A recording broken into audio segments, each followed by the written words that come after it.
नमस्कार। कल भाजपा की केंद्र सरकार ने सीए लागू करने का नोटिफिकेशन जारी किया है।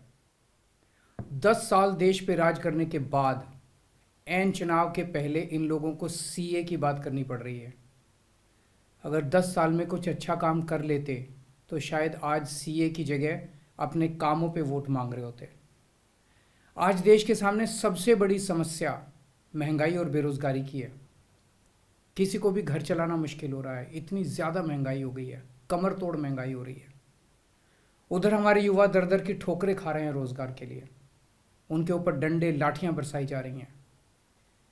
ऐसे में सरकार बेरोजगारी और महंगाई का समाधान ढूंढने की बजाय सीए की बात कर रही है, तो ये बड़े दुख की बात है। ये सीए आखिर है क्या?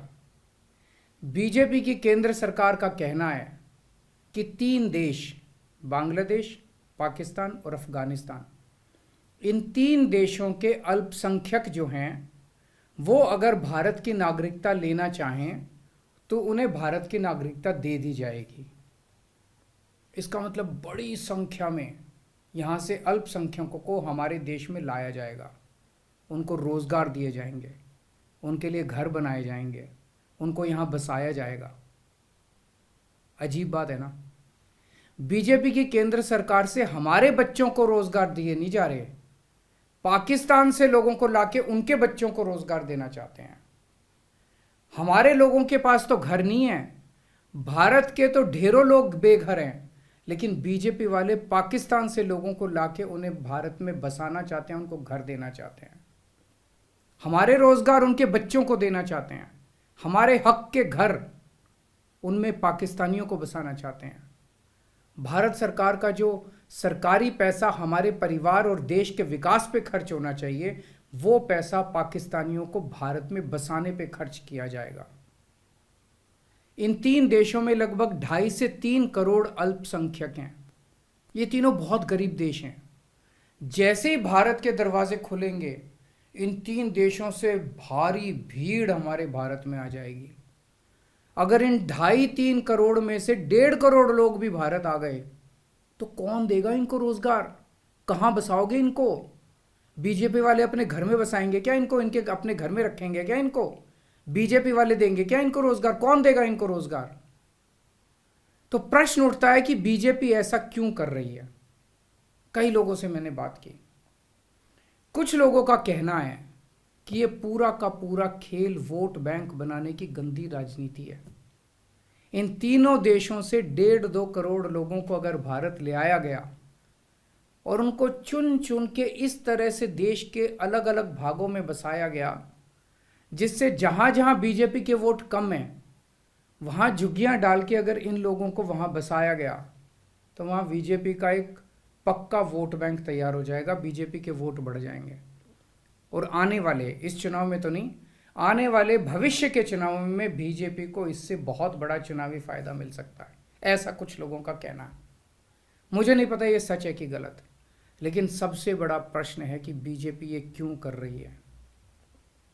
एक तरफ बीजेपी की हरियाणा सरकार हरियाणा के बच्चों को रोजगार देने में असमर्थ है।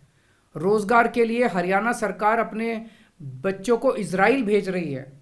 इजराइल में हम सब जानते हैं कि युद्ध चल रहा है, हमारे बच्चों को युद्ध में धकेला जा रहा है। अपने बच्चों को तो रोजगार है नहीं और पाकिस्तानियों को भारत लाके उनके बच्चों को रोजगार देना चाहते हो। मेरी तो ये बात बिल्कुल समझ से परे है। बीजेपी वाले पूरी दुनिया से बिल्कुल उल्टा चल रहे हैं। पूरी दुनिया में कोई भी देश अपने पड़ोसी देशों के गरीबों को अपने घर नहीं लाना चाहता। पड़ोसी देशों के लोगों को अपने देश में आने से रोकने के लिए पूरी दुनिया में हर देश तरह तरह के कानून बनाता है, बॉर्डर पे दीवारें लगाता है, बॉर्डर पे बिजली की तारें लगाई जाती हैं ताकि पड़ोसी देश का कोई भी व्यक्ति हमारे देश के अंदर ना आ सके।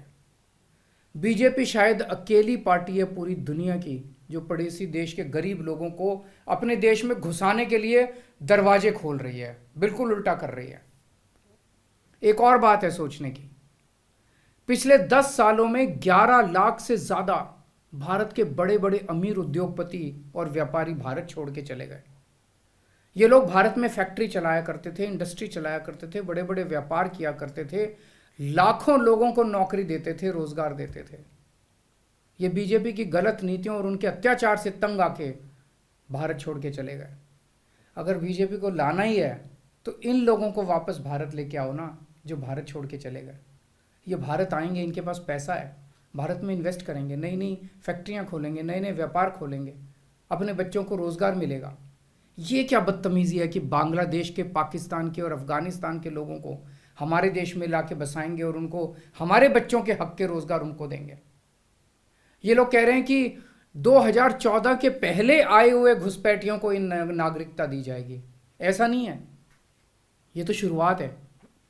एक बार ये सिलसिला चालू हो गया, एक बार दरवाजे खुल गए तो फिर बहुत बड़ी संख्या में पाकिस्तानी और बांग्लादेश से लोग भारत में आने लगेंगे। आज बीजेपी कह रही है 2014 के पहले आए हुए लोगों को ही नागरिकता दी जाएगी। देख लेना, अगले चुनाव में ये बीजेपी वाले इस तारीख को बढ़ा के 2024 कर देंगे कि 2024 के आए हुए पहले वाले लोगों को दी जाएगी, और फिर इसे और आगे बढ़ा देंगे। मोटी मोटी बात यह है कि पाकिस्तानियों और बांग्लादेशियों के लिए भारी संख्या में भारत आने के लिए बीजेपी सरकार ने दरवाजे खोल दिए। ये देश के लिए बेहद खतरनाक है, और इसका सबसे ज़्यादा खामियाजा उत्तर पूर्व, नॉर्थ ईस्टर्न स्टेट्स भुगत रहे हैं, खासकर आसाम। आसाम के लोगों की भाषा और संस्कृति खतरे में पड़ चुकी है, क्योंकि वहां पे बांग्लादेश से इतनी बड़ी संख्या के ऊपर इलीगल माइग्रेशन हुआ है। अब बीजेपी कह रही है कि इलीगल माइग्रेंट जो आए हैं उनको हम नागरिकता देंगे, उनको हम बसाएंगे, आसाम में बसाएंगे। आसाम के लोग बहुत नाराज हैं। एक तरह से देखा जाए तो हेमंत बिश्व शर्मा जो बीजेपी के मुख्यमंत्री हैं, उन्होंने धोखा दिया अपने लोगों को। अपने असम के लोगों की खातिर उन्हें सीए का विरोध करना चाहिए था। उन्हें कहना चाहिए था कि असम के लोगों की संस्कृति और भाषा दोनों खतरे में है, ये बिल्कुल बर्दाश्त नहीं किया जाएगा।